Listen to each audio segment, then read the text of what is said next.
আল্লাহ তাআলার কাছে ইসলাম হলো সবচেয়ে পছন্দনীয় ধর্ম। সবচেয়ে পছন্দনীয় ধর্ম হলো দিন ইসলাম। কিন্তু আমরা কিন্তু নামে সেই মুসলমান, কিন্তু সে মুসলমানিত্ব কিন্তু আমরা পরিপূর্ণভাবে আমাদের মাঝে নাই। এই জন্য আল্লাহ রাসূল সাল্লাল্লাহু আলাইহি সাল্লাম হাদিসের মধ্যে বলে গেছেন, সায়াতি আলান নাসি জামানুন, এমন একটা জামানা আসবে, লা ইয়াবকা মিনাল ইসলাম ইল্লা ইসমুহু, শুধু নাম বাকি থাকবে কিন্তু ইসলাম কিছুই থাকবে না। লা ইয়াবকা মিনাল ইসলাম, ইসলামের কোনো কিছু বাকি থাকবে না, মানে মানুষদের ভিতরে ইসলামিয়ত থাকবে না, মুসলমানই তো থাকবে না, থাকবে শুধু নামের ইসলাম, নামের মুসলমান। এটা কে বলে গেছেন? আল্লাহ রাসূল সাল্লাল্লাহু আলাইহি সাল্লাম বলে গেছেন। আল্লাহ রাসূল সাল্লাল্লাহু আলাইহি সাল্লাম বলতেছেন, হ্যাঁ, সায়াতি আলান নাসি জামানুন, এমন জামানা আসবে, লা ইয়াবকা মিনাল ইসলাম ইল্লা ইসমুহু, ইসলামের নাম শুধু বাকি থাকবে আর ইসলাম বলতে কিছু থাকবে না। নামে মুসলমান হবে, নামদারি ইসলাম থাকবে, দাবি করবে আমি মুসলমান, কিন্তু মুসলমানই তো কিছুই নাই ভিতরে। দাবি করে আমি মুসলমান, আমি মুসলমানের সন্তান, কিন্তু পাঁচ ওয়াক্ত নামাজ পড়ি না। আমি মুসলমান কিন্তু আমার সিনার ভিতরে কোরআনের নাই, কোরআন পড়তে পারি না, কোরআন জানি না।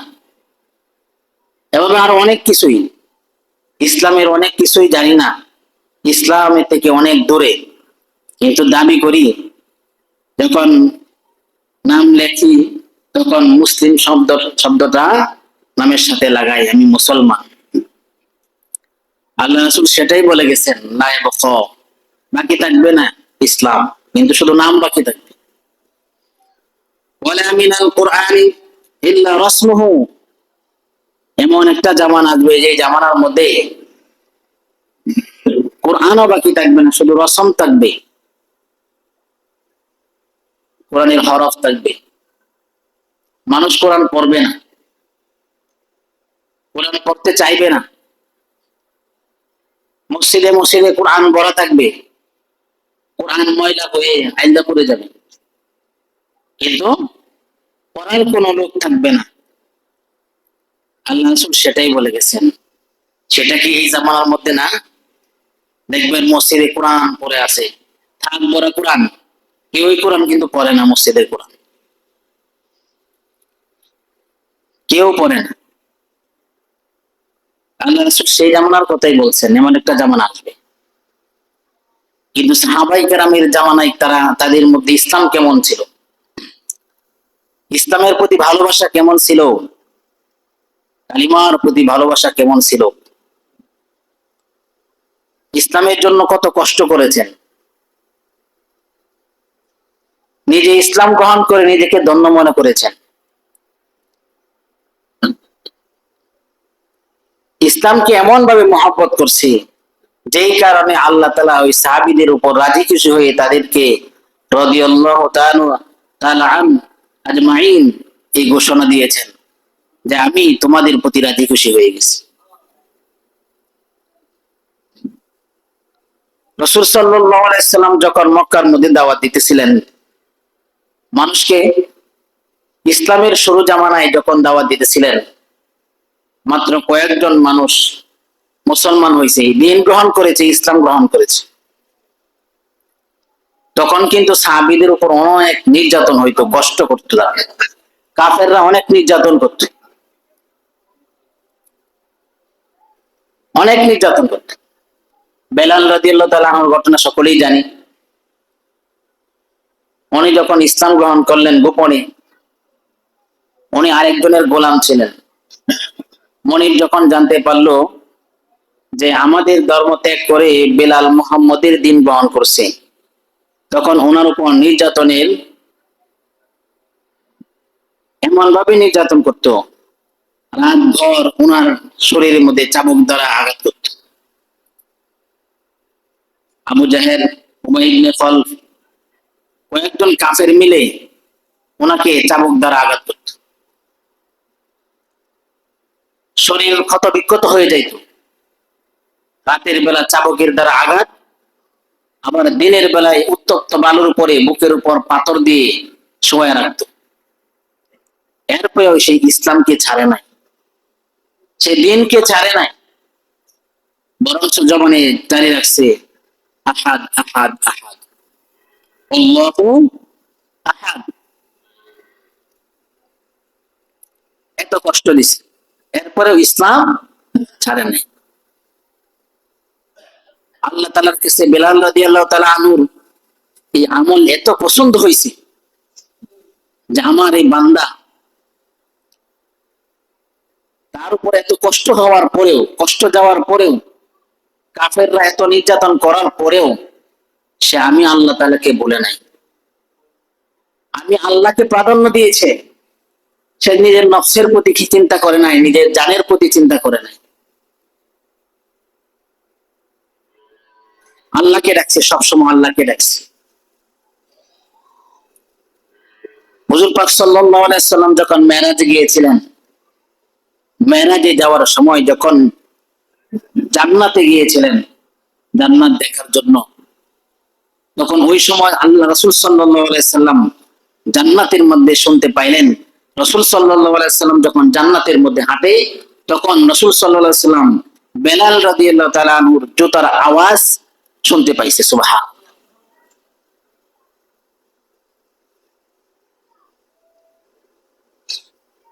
এমন মকবুল হয়েছে, এমন কবুলিয়ত হয়েছে, কেন? তাদের ভিতরে সেই ইসলামের আজমত, মহব্বত তাদের ভিতরে বেশি ছিল, দিনকে তারা বুঝতে পারছে। শুধু তাই না, এমন অনেক সাহাবীর ঘটনা আছে যারা ইসলামের জন্য, ইমানের জন্য নিজের জানকে বিলিয়ে দিয়েছে, শহীদ হয়েছে। সাহাবী আম্মার রাদিয়াল্লাহু তাআলা আনহু, নতুন নতুন যখন সাহাবায়ে কেরামরা ইসলাম গ্রহণ করতেছে, তখন গোপনে ইসলাম গ্রহণ করে, প্রকাশ্যে না, কারণ কাফেররা জানতে পারলে তাকে শাস্তি দিবে, তার উপর নির্যাতন করবে। আম্মার রাদিয়াল্লাহু তাআলা আনহু ইসলাম গ্রহণ করলেন, ওনার বাবা ইয়াসির রাদিয়াল্লাহু তাআলা আনহু এবং ওনার মা সুমাইয়া রাদিয়াল্লাহু তাআলা আনহা, পুরা পরিবার গোপনে ইসলাম গ্রহণ করেছে। কিন্তু আবু জাহেল জানতে পারছে যে তারা, এই পরিবার গোপনে ইসলাম গ্রহণ করেছে। তখন আবু জাহেল তারা তিনজনকে শাস্তি দিয়েছিল, লোহার পোশাক পরিয়ে উত্তপ্ত বালুর নিচে, বালুর উপরে শোয়ায় রাখত, গরম বালুর উপরে শোয়ায় রাখত, আর বুকের উপর পাথর দিয়ে চাপা দিয়ে রাখত। এরকম ভাবে শাস্তি দিত। এই তিনজনকে, মা বাবা এবং আম্মার রাদিয়াল্লাহু তাআলা আনহু সন্তানকে, তিনজনকে এভাবে শাস্তি দিতেছিল। এক পর্যায়ে ওনার বাবা ইয়াসির রাদিয়াল্লাহু তাআলা আনহু ওই নির্যাতন অবস্থায় শহীদ হয়ে গেছে, এবং ওনার মা বৃদ্ধ ছিল।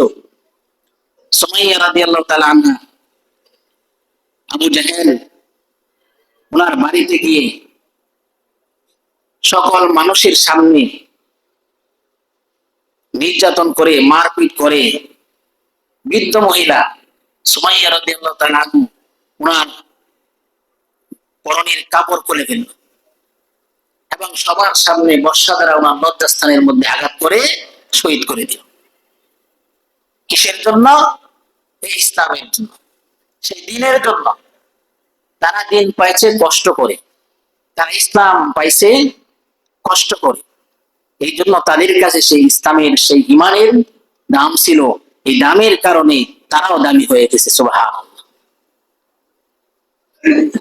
কিন্তু আমরা মুসলমান দাবি করি, কিন্তু আমাদের ভিতরে সেই মুসলমানিত্ব কতটুকু আছে?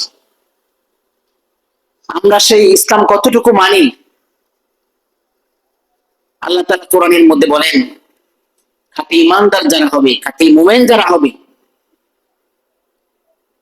যাদের ভিতরে যে ইমানদারের ভিতরে, যে মুসলমানের ভিতরে আমার ইসলামের আজমতকে বসাইতে পারবে, যে ইসলামকে পরিপূর্ণভাবে মেনে চলবে। আল্লাহ তাআলা কোরআনের মধ্যে বলেন, ইয়া আইয়ুহাল্লাযীনা আমানু দুখুলু ফিস-সিলমি কাফা, হে ঈমানদারেরা, তোমরা পরিপূর্ণভাবে ইসলামের মধ্যে দাখিল হও। অন্য আয়াতের মধ্যে বলেন, ওয়ালা তামুতুন্না ইল্লা ওয়া আনতুম মুসলিমুন, তোমরা মুসলমান না হয়ে মৃত্যুবরণ করিও না। হে ঈমানদারেরা, এভাবে বলছে।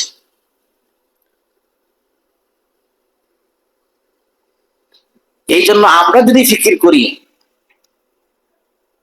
নিজেই যদি নিজেকে নিয়ে ফিকির করি যে আমি মুসলমান, কিন্তু মুসলমানিত্ব কতটুকু আমার ভিতরে আছে, আমি আমার প্রত্যেকটি কাজে আমি ইসলামকে খুঁজি কিনা, আমি যে কোনো একটা কাজ করব এটার মধ্যে ইসলাম কি বলে এটা আমি খুঁজতেছি কিনা, আমি আমার মেয়েকে বিবাহ দিব, এই বিবাহটা শরীর মোতাবেক হইতেছে কিনা, এই বিবাহের আয়োজনটা ইসলাম মোতাবেক হইতেছে কিনা, এটা কি আমি খুঁজতেছি কিনা, এটা আমি দেখব।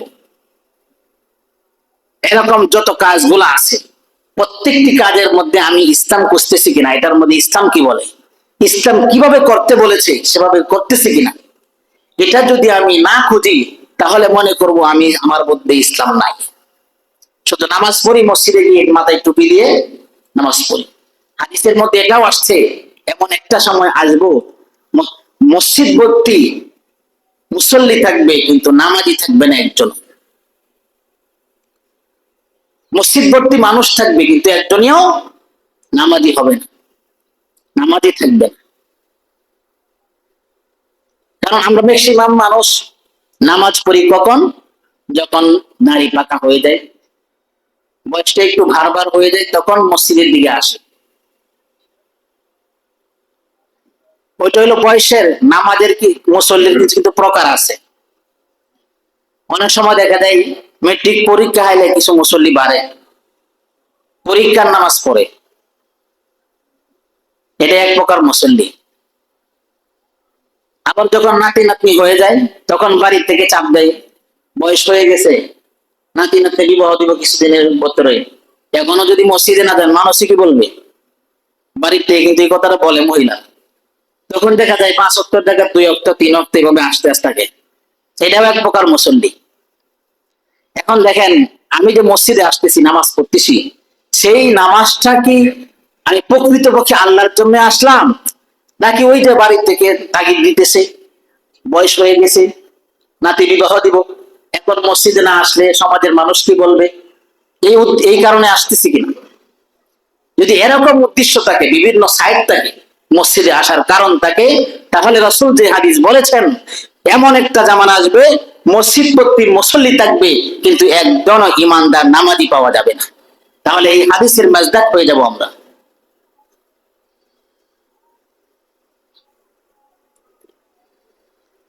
এই জন্য নিজেকে নিয়ে ফিকির করা, নিয়তকে সহি করা, আমি এই জন্য মসজিদে আসতেছি, আমি যে নামাজ পড়তেছি এই কি নাকি এই জন্য, নামাজ না পড়লে সমাজের মানুষ কি বলবে এই জন্য, নাকি নামাজ না পড়লে আমার কবরে আগুন জ্বলবে, নামাজ না পড়লে আল্লাহ নারাজ হবে এই জন্য, এটাকে সামনে রাখতে হবে। ইবাদত করতেছি কি জন্য, আল্লাহর জন্য না, এটা আমার ভিতরে খেয়াল রাখতে হবে।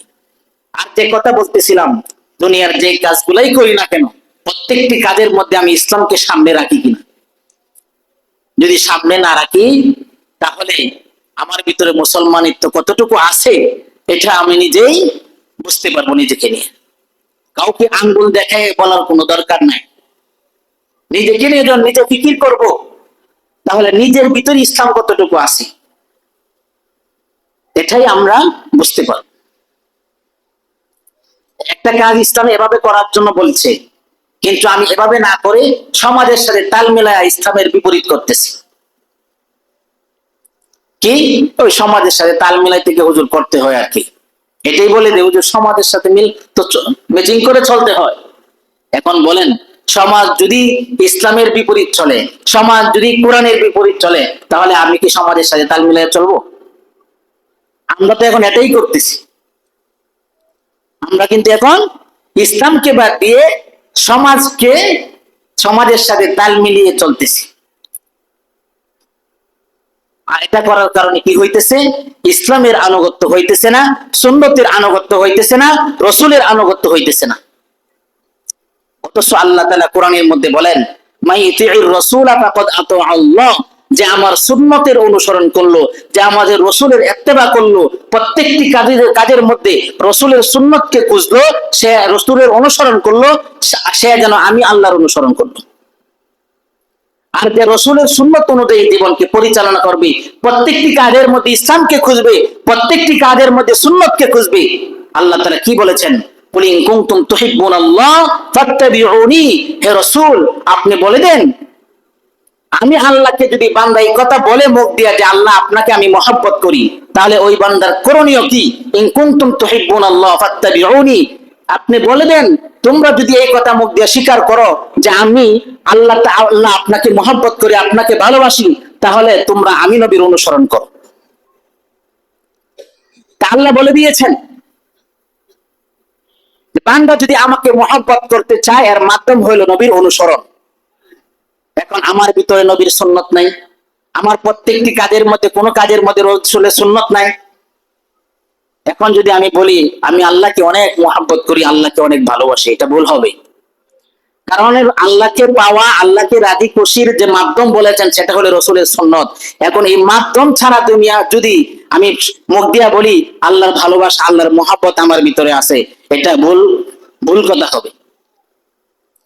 রসুলের আল্লাহর ভালোবাসা যখন রসুলের মাধ্যমে হবে, রসুলের অনুসরণের মাধ্যমে হবে, আল্লাহ তাআলা পরবর্তী আয়াতের মধ্যে কি বলেছেন? কুল ইন কুনতুম তুহিব্বুনাল্লাহ ফাত্তাবিউনি ইউহিব্বুকুমুল্লাহ, তাহলে আল্লাহ তাআলাও ভালোবাসবে, ইয়াগফির লাকুম যুনুবাকুম, এবং আল্লাহ তাআলা বান্দার সমস্ত গুনাহগুলো মাফ করে দিবেন। সুবহানাল্লাহ।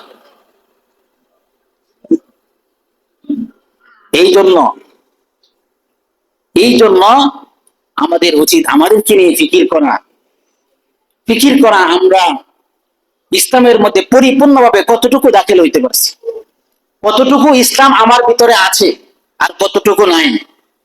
যতটুকু আছে তো আছে, যতটুকু আর বাকি যতটুকু নাই ততটুকুর মধ্যে আমরা প্রবেশ করি, নিজের ভিতরে বাস্তবায়ন করি। যে খাঁটি ইমানদার হবে, মুমিন যে হবে, ওই ইমানদার এবং মুমিনের জন্য সব সময় আল্লাহ তাআলার রহমত থাকবে এবং আল্লাহ তাআলার সাহায্য থাকবে। আল্লাহ তাআলা ওই ইমানদারকে, যার ভিতরে ইসলামের আজমত আছে, আমি মুসলমান ইমানদার দাবি করি এবং আমার ভিতরে পরিপূর্ণ মুসলমানিত্ব আছে, ইসলামের আজমত আছে, আল্লাহ তাআলা ওই ইমানদারের মর্যাদা দুনিয়ার মধ্যে বাড়ায় দিবেন। সুবহানাল্লাহ।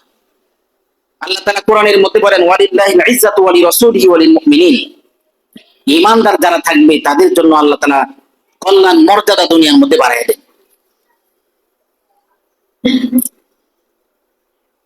আল্লাহ তাআলা আমাদের সকলকে নিজের জীবনটাকে ইসলাম অনুযায়ী পরিচালনা করার তৌফিক দান করুক।